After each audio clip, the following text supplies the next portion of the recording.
Hello, Repa. Welcome to my podcast, Unleashing Brilliance. How are you? I'm very well, Janine, very well. So excited to have this conversation with you. So thank you so much for inviting me. Oh, my absolute pleasure. I always love our conversations. What I love about the time we spend together, Repa, is we get very commercial, very strategic, but we also have some bigger picture, future thinking conversations. And this is why I wanted to invite you to the podcast, because I have no doubt that there are many people listening in right now that are equally thinking about what is going on in the world and what's my place in it and how am I going to continue to either build my career or my business or be happy in this current world that I'm living in. So I'm really excited to actually unpack some of the genius in your work. Now, you work quite a lot, actually. You spend the majority of your time working with high-level C-suite executives around the world. You talk about working in this intersection of neuroscience, positive psychology, and mindfulness to really essentially change the paradigm of leadership and what the world needs in leadership. But before we get into that, you were sharing with me recently, you just returned from doing a research trip through Asia and London. I think this is the second trip you've done this year, and this research piece is continuing into next year. I'm really curious, what are a couple of the key trends that you're picking up from your conversations with leaders around the world right now? Yeah, fantastic question, because there are two levels of the trends, if you like. There's the more practical, pragmatic, things like working from home, getting people back into the office, which is common across from London with Asia in between and Australia, and not for the reasons that we think. In Australia, at least, the press has taken this to be about productivity. But in fact, the clients I'm talking to, who are the senior leaders, are saying it's not about productivity for us. I know my people deliver. That's not in question. What's not happening is the innovation. And yes, we have Zoom and we can force that, but what's not happening is that connection that creates the innovation. So there's the kind of pragmatic things like that, cost of living, things like that are impacting leaders. Then there's the strategic, the wider perspective, things like globalization changing and countries around the world becoming more insular and more self-sufficient or aiming to be more self-sufficient, and what that means for leadership, which is fascinating because that impacts not just organizations that operate globally, but it actually also impacts organizations that operate nationally. So I'm delving into with my national clients here in Australia as well, not just the international clients, but with the national clients in particular, I'm asking them, what does this mean for you in terms of your leadership? What does it mean in terms of your business?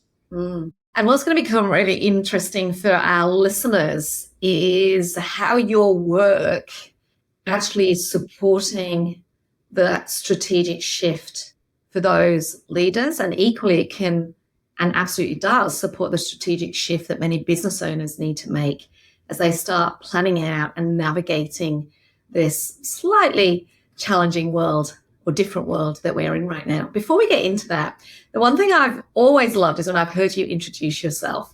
Can you do that? Can you share with our audience, who is Repa? So India gave me its heritage. Africa gave birth to me.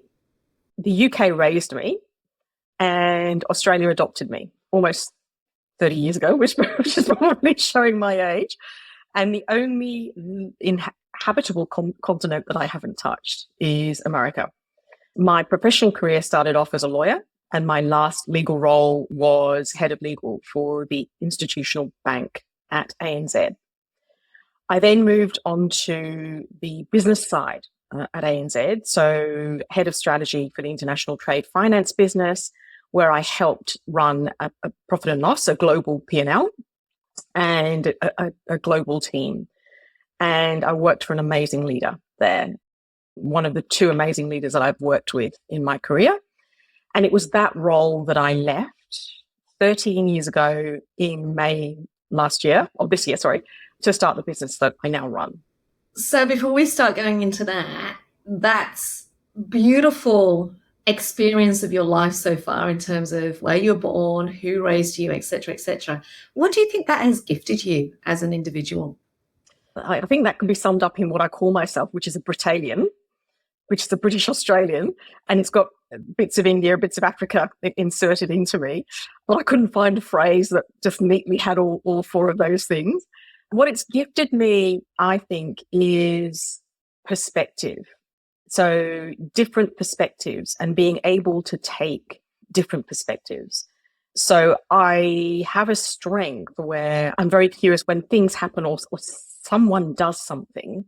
I'm very curious about, I wonder what made them do that.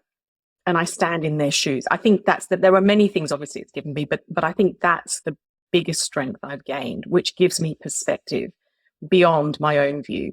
So I have my own views, obviously, about things, but I'm also really curious about finding out and learning about the opposite view, even if I disagree with it. And I think that's the biggest strength it's given me. So you left a legal career and now you work in this integration of that neuroscience, positive psychology, mindfulness. Tell me more about that. Tell me more about why this is your work and your passion piece right now. Because when I was an executive in corporate, I realized that the executives had very little support. So I know the press paints it so that, executives make the decisions. They actually don't.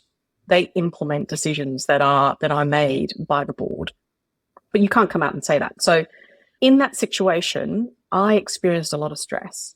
And that was my thing because I didn't know how to deal with the pressures of an executive career or an executive life. We're not taught that, right? We're not taught how to lead people. We're not taught how to lead ourselves. We're taught how to be great lawyers. We're taught how to be great bankers, but not how to lead ourselves. And so I started delving into this intersection, which I've created because I love neuroscience. I love evidence-based techniques. I loved positive psychology, and I have a deep practice of yoga philosophy and yoga psychology. And I thought, what would happen if I applied some of these tools and techniques into my practice as an executive? So I did. And what started happening, for example, is we'd have a project meeting, and then one time a person came up to me and said, I don't know what happened. I feel like you did something different. Not quite sure what, but can you tell me what it was? Because it changed the entire meeting. And that's when I realized that this is needed for executives. So the intersection is my passion, but it's about bringing evidence-based techniques that are proven to work around personal and team transformation into a practical way that people can implement. Oh, love it. All right, let's delve into it. So there's many people listening to this that are executives or running their own businesses or even thinking about starting their own businesses. I've heard you, or you've spoken to me a lot around this concept of Dharma, which I'm sure many people will have their own interpretation of what that means, how it can support them. I'm curious what that means for you and how do you bring that into your work? Yeah, so Dharma is the reason I do what I do. That Dharma is the reason why I left the corporate world. The bank was the best employer I'd ever had. So it wasn't about the bank, it was about me. So Dharma is, I think, wrongly interpreted as purpose in the West. And then purpose has all these other connotations, follow your bliss, that kind of stuff. So I like to think of Dharma as your work in this world without attachment to results. And that's a ancient yogic definition. So it's about your work, not anybody else's. And it is about work and not attaching to results as well. So in other words, positive psychologists would talk about flow here, right? So which activities give you flow? What are your strengths? Again, positive psychology. And so this is where it matches together. So finding what is the work that you love to do? What is the work that gives you flow and benefits other people? Because we know from science again that when you do this, you're more likely to have higher levels of well-being. You're more likely to be successful more easily, not easier, but more easily, because people recognize that strength in you and people come to you in the organization to say, hey, can you do this? Or can you come and do this role because you're very good at it? So that's what I believe Dharma means. That's what is, it's your work in this world and doing it without attachment to results. And that work needs to benefit others. So it's not just a selfish requirement.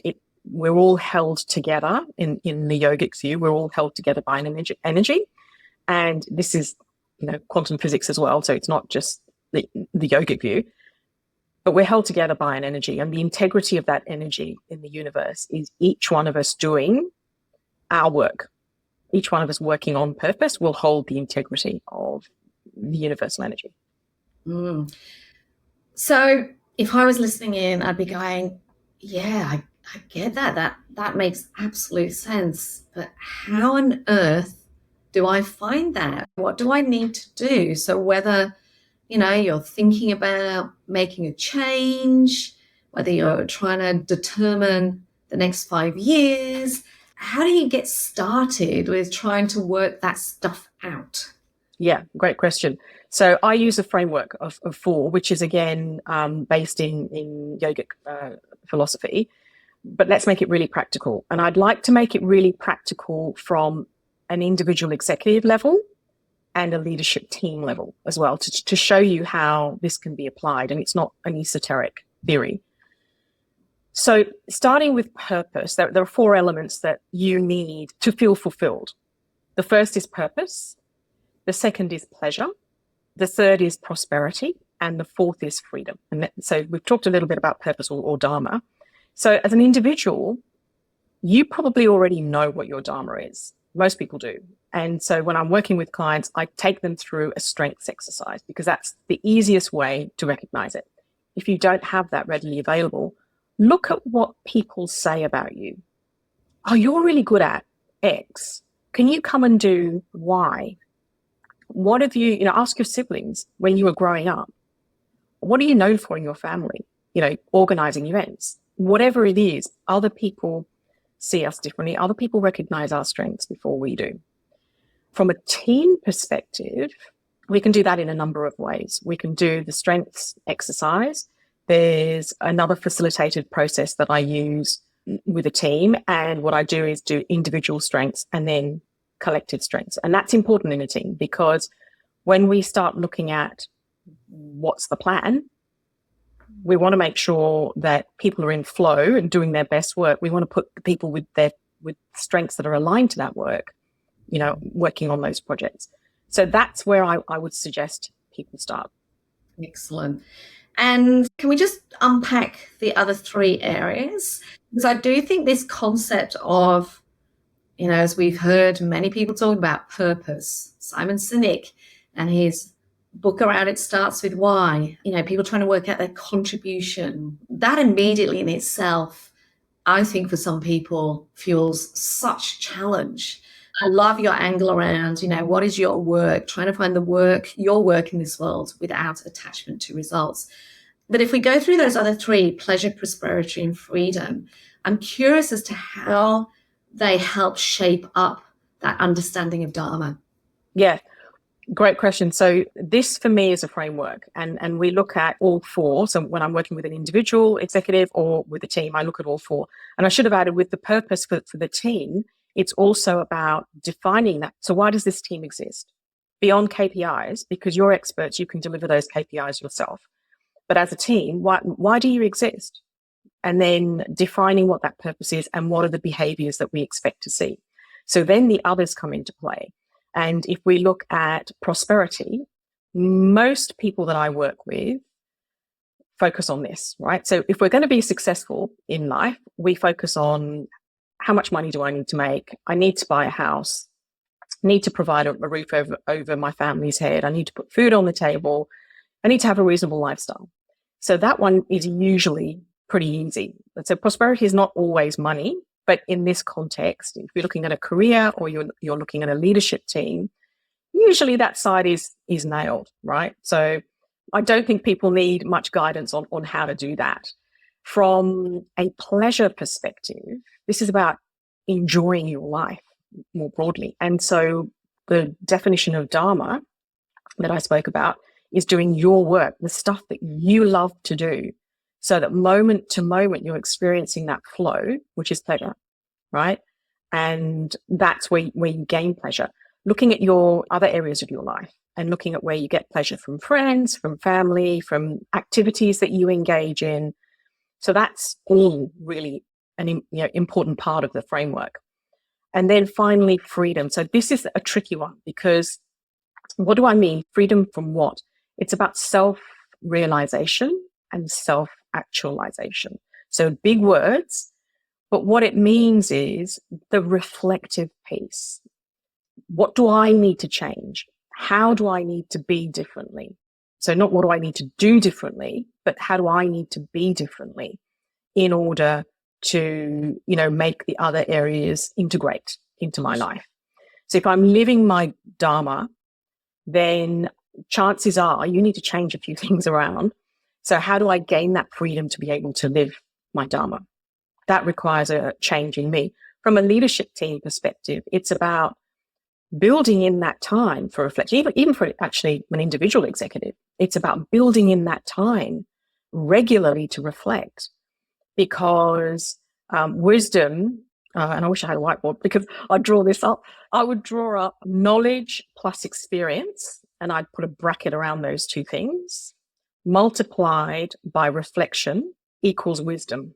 So without reflection, you can't have wisdom. It's not knowledge and experience. That's not wisdom at all, because you don't have that self-actualization aim around that. You need reflection to be able to say, okay, how do we need to be differently as a team? How do I need to be differently as a person in order to achieve the change that I'm looking for? So let's just go back over that. So you're saying that, in brackets, knowledge plus experience, in brackets, times reflection equals wisdom. From your experience, what a majority of people not doing in that equation, and equally when they do start paying attention to it, what is the knock-on impact? What is the impact either both for themselves, for their work, if they incorporate this knowledge plus experience, in brackets, times reflection equals wisdom? They're not doing the reflection piece, the reflective piece, right? So we are going gangbusters, all of us. We've got a plan, we've got a strategy, whether we're business owners or executives, individual executives or teams. We've got a plan and we're working so hard. We know where we want to get to. We know the KPIs. We're working so hard to get there, but we don't make time for reflection.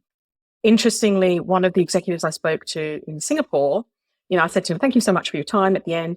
And he said, I've really enjoyed this process. I don't get much time to reflect on my leadership practice.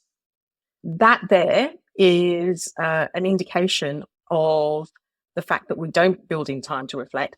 And he's taking away learnings that he's going to then apply to his leadership. So that comes back to the freedom aspect, the self-actualization aspect, right? So he's going to be differently as a result of that conversation. On a personal front, it's, I think, easier to do that once you have the intention and you build it in, right? As a team, it's a lot harder unless you put it in your business calendar. So, we're about to start a new year. So fantastic time to say, what is our leadership team calendar? Most leadership teams have this mapped out, right? And you need to build in at least twice a year a reflective period. And the clients I work with that do this, what do they get? They're able to respond to the market a lot more quickly because they can see what's happening already without it having impacted the business. And they can see how they need to change as a leadership team and how the organization needs to change before the change actually lands.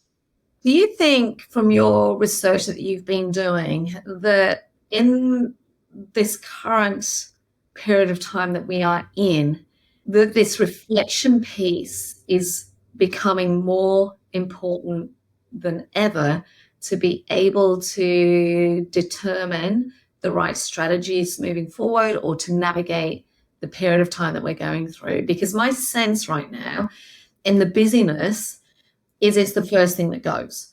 You know, with so many of my clients, that time to sit and reflect is almost seen as a cost to the business versus an investment in the business. And I know it's something that we do as part of, you know, my inner circle community, my Elevate community, every quarter, forcing people to sit and reflect. Because often, I've actually just written a newsletter about this, we're so busy focusing on what we haven't done, what we haven't achieved, we haven't ticked off. So busy looking forward that we actually forget to reflect not only what we've done, but also what we've learned through that process. And I'm curious from your work, because obviously I see it from my lens. I'm curious from your work. Are you sensing that there isn't enough of this reflection going on right now? 100%, for a number of reasons. The first is we've now got crisis upon crisis upon crisis upon crisis upon crisis. So, you know, we used to have a crisis and then we would, not business as usual, but we'd have other things that might not be a crisis, but, you know, are issues that we manage. But now we've got multiple crises happening at the same time, whether it's as an individual or as a leadership team. And we've got to keep the business running whilst this is happening as well. So yes, we turn around and we think, I don't have time for reflection. I also think it's not valued, as you say. So it's, you know, oh, well, that's something that we can do without because resources are so scarce. Time is a resource. Money is a resource. So carving out the time and the space requires money. I'm not going to invest in that because it's a waste. And yet without it, you can't have that. You know, we started off talking about, you asked me, what am I noticing in the world around leadership challenges? We get stuck in the challenges here, then the pragmatic and practical, rather than, you know, what are the global challenges and what's coming down? What do we need to be cognizant of? So yes, even more so than ever, I think that reflection is a key part. And part of the reflection is also, what are you not going to do? Making conscious decisions, because you can't possibly do it all. You just can't. And being realistic about that and communicating and having those difficult conversations around that, I think is absolutely critical now. And I think this equation that you have of knowledge plus experience in brackets times reflection equals wisdom. It's a beautiful, I'd invite people to literally write that up and put it on their wall, because for so many of us that are in business, running businesses, whatever it is that we're doing, we base a lot of our decisions on the knowledge that we've gained to now, or the knowledge that we have and the experience that we've gained to now. And yet what you're suggesting is the opportunity to innovate, to find the gap, to move quicker, comes in that period of reflection of, just because you've done it before doesn't mean it's the way forward. Just because, you know, this was successful doesn't mean it's being successful again. That curiosity that happens in the reflection piece to decide what you're taking into the future, what you're going to let go of, what other things you need to learn, is actually where the wisdom happens. And I would suggest, doesn't matter whether you're running a $100,000 business or whether you're running a $100 billion business, that ability to find the gap, the wisdom to be able to make the right decisions for right now to move forward is the very thing that will enable you, once you've found your Dharma, to turn that into whatever success means to you. So it's such a beautiful thing. You simplified it with that equation. From your experience, when people do take that reflective moment, how does it make them better leaders? How does it make them better decision makers? How does it enable them to move out of the crisis, the firefighting, into actually getting into that place of flow and enjoying the process? It separates them from, you know, all the emotions that are going on. The way I experience it personally, for me, is like I'm being zoomed up. I'm observing even myself, but I'm not in amongst it all. So how does it help them? It dilutes down the emotion. which means we can access a different part. We can access a planning part of our brain much better. And we can look at, okay, so I could do the same old thing, and that is absolutely not an option. But is that the right thing to do right now? Is this the right thing to focus on right now? It gives you that ability to stand back and make those decisions. It also helps you to be more intentional about the person you're becoming, not just the person, you are right now. But if I want to be more creative, it takes effort on my part to change that behavior, to actually change myself. And that effort is lost when you're just in the doing, more so when you want to change as a person. If you want to start a business, you talked about, for some people wanting to start a business, or you want to change your business. Or if you're in a leadership team, you do need to change constantly. So it helps you to stand on that balcony, as you talk about, to watch the dance floor and make those decisions. Without reflection, you just don't have that. And it coming back to the whole self-actualization and the freedom, you don't have the freedom to make your decisions. You're being pulled by emotion and pushed by emotion, emotions that you want to feel, emotions that you don't want to feel. Pleasure and fear are the two things that are driving you, rather than having the freedom to choose what you want to do. I've seen you in action doing your work. And one of the things that I think is a gift of yours, because there's so much work out there and so many amazing experts in their own space around elements of mindfulness or elements of well-being. But if we take it to the extreme, and again, there's many executives, business owners under the pump right now. There's this wonderful term going around right now, toxic resilience, that they're working really, really hard. Actually, I'm curious, what's your view on that concept, toxic resilience, as someone in your space? How would you explain to our listeners what toxic resilience means in your world? Toxic resilience is just pushing through. Doesn't matter. Just push through, soldier on.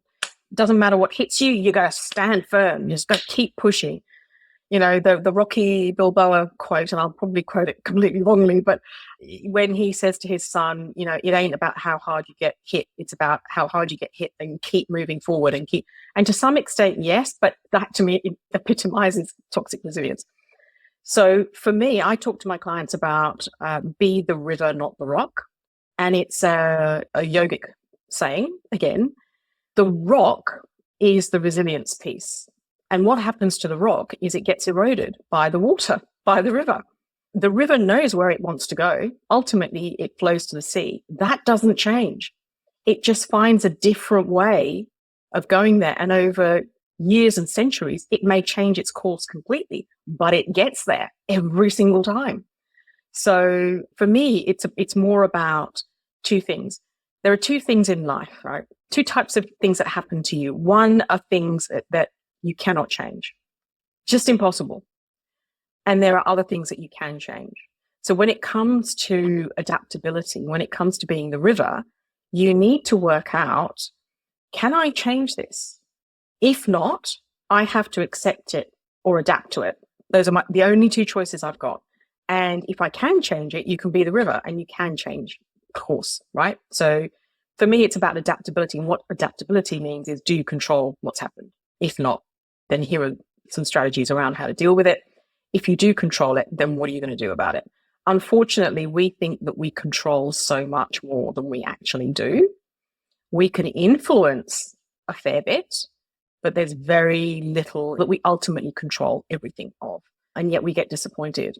We get devastated sometimes when things happen that are, really beyond our control. And we get so fixated on trying to fix them without actually thinking about, that's the resilience piece. I'm just going to push through. I don't care how hard this rock is. I'm just going to push through. You can't. You have to accept it sometimes. Yeah.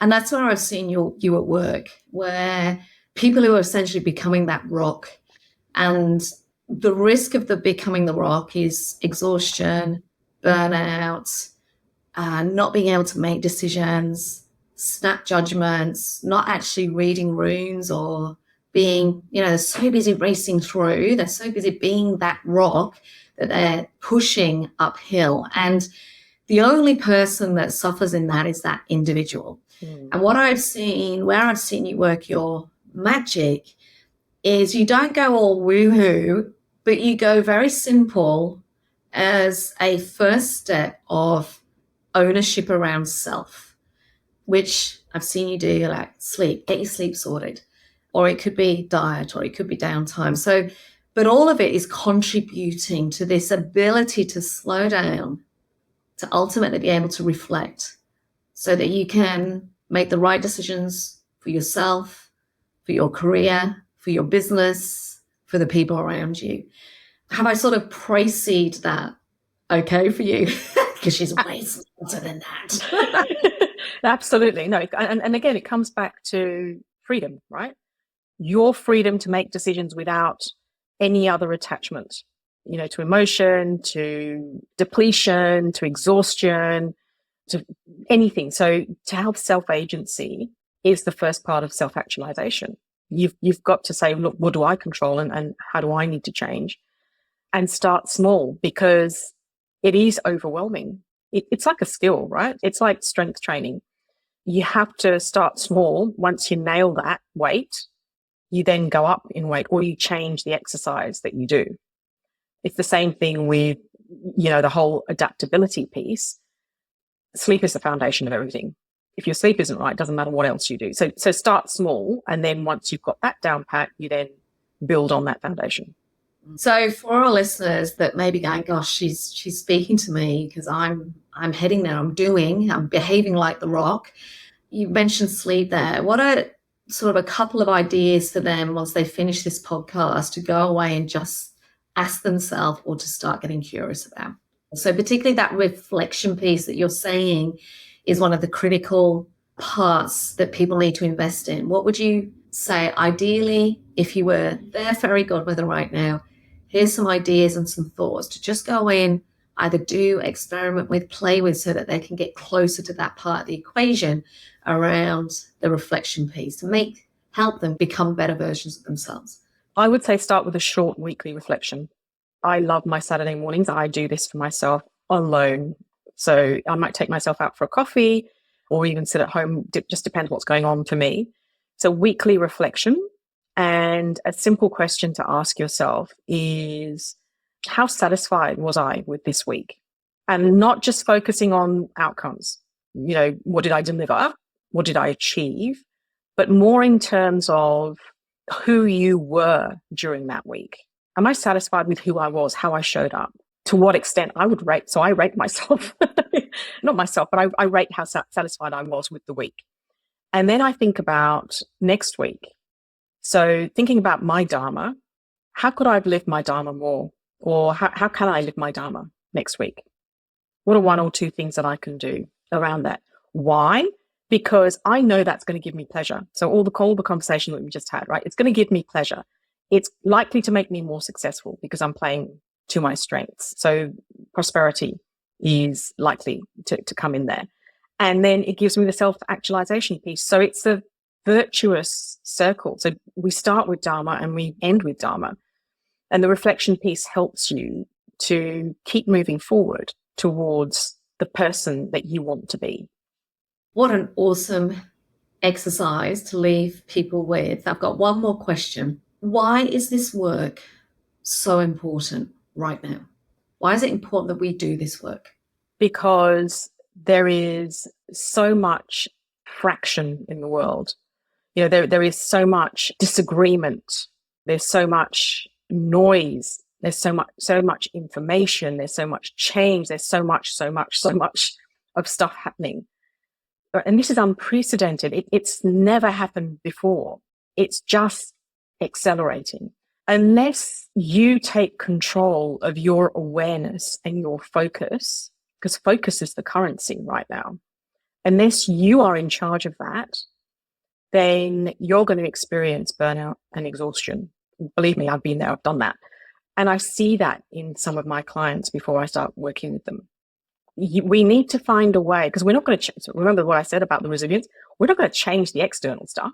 We can't, beyond our control. But you can change what you control, which is me. I can change me. So it's absolutely critical that we do this now before we get further down the track of burnout and for leadership teams in effectiveness. What I found is the work that I've done with my clients, it hasn't changed the external circumstances, but it has changed the way they approach it. And what it's done is then change the relationships that they're having. And for leadership teams, it's the same, because they've got to demonstrate to their teams below them that the constant thing that we control in all of this is us and how we respond. And so we need that reflective period, and we need to think about, how are we going to respond? How are we becoming? Fabulous. I'm going to absolutely start doing that weekly reflection, because what you shared there is it's so much deeper than your nightly gratitudes or your nightly journaling. This is that intentionality around really reflecting on who you are being, and who it is that you want to become. And whether you are on a board, C-suite, leader, part of a team, building your own business, as you've so beautifully concluded there, the only thing we can control is us.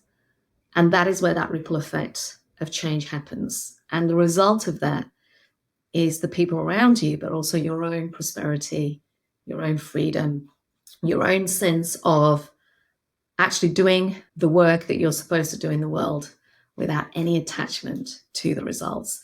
Repa, you are such an incredible human. Anyone that wants to contact Repa, her details will be in the show notes, and make sure to check out Repa's work.